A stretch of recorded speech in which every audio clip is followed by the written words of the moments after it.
described. The night opens in Poland in 1920 where two Russian soldiers, Isaac and Nikolai, discuss truth and falsehood.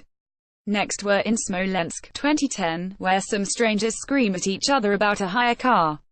Next Moscow, 1931 and 1937, the subtitles are illegible, where Nikolai, now a top soldier, asks Isaac, now a successful screenwriter, to audition his wife for a movie. Isaac improvises a scene with the wife and then fondles her bottom as they perform a weirdly less dance that is supposed to symbolize something, but it's unclear what because everything that preceded the dance was indecipherable. Then the interval. I looked for enlightenment in the program notes and discovered what the play is supposed to be about. It's fascinating stuff. Nikolai Yezhov was a sadistic Bilal midget, dubbed the Poison Dwarf, who worked as Stalin's chief torturer. His wife became the lover of the writer Isaac Babel in the 1930s, and when Yezhov discovered their affair he had a rather delicious problem on his hands. He might arrest, torture and/or murder his wife's lover at any moment. Or he might conceal his knowledge and inflict psychological torment on the adulterers in a social rather than in a penal setting. What a premise. Imagine how Harold Pinter would have dealt with this romantic thriller. But the writer, Rajiv Joseph, creates an awful, meandering mess.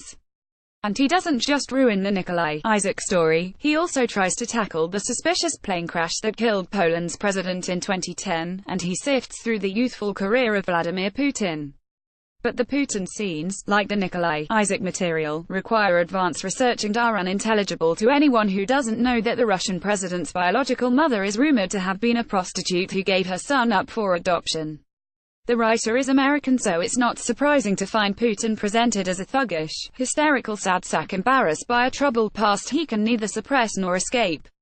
But it's a vindictive, unintelligent portrait of a captivating character.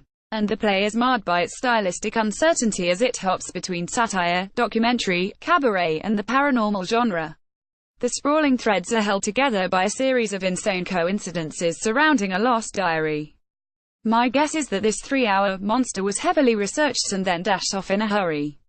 The dialogue keeps straying away from the historical characters and turning its gaze on the writer's pet interests, sorcery, drinking, epistemology, torture, hallucinations, literary journals and eccentric homemade dinners. And he has an irksome relish for characters who bang loudly on doors before being admitted to a scene. Rarely have I sat through such a chaotic and whimsical script, but the writer had one piece of good fortune on his side.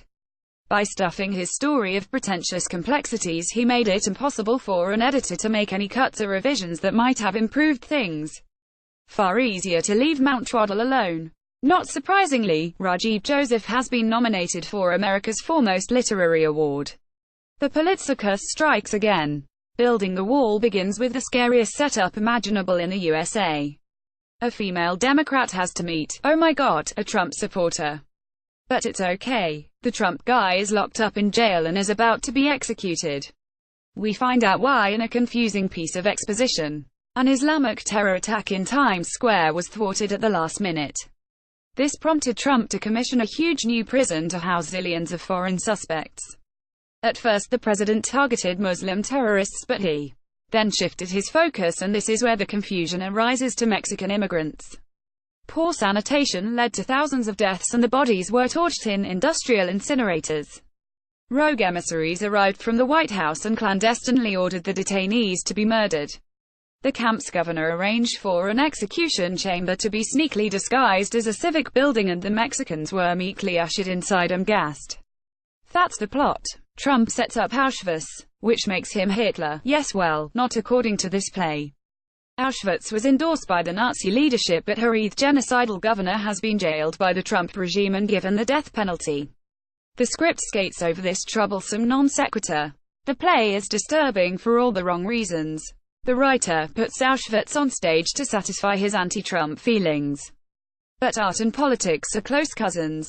And if an artist can imagine a death camp in order to endorse his prejudices, then an activist can erect one for the same purpose. This play offers us a glimpse into the warped mentality of the Gulag builder or the religious terrorist. Anyone who believes mass murder is a permissible means of justifying their worldview will love this show. Roll up, psychos.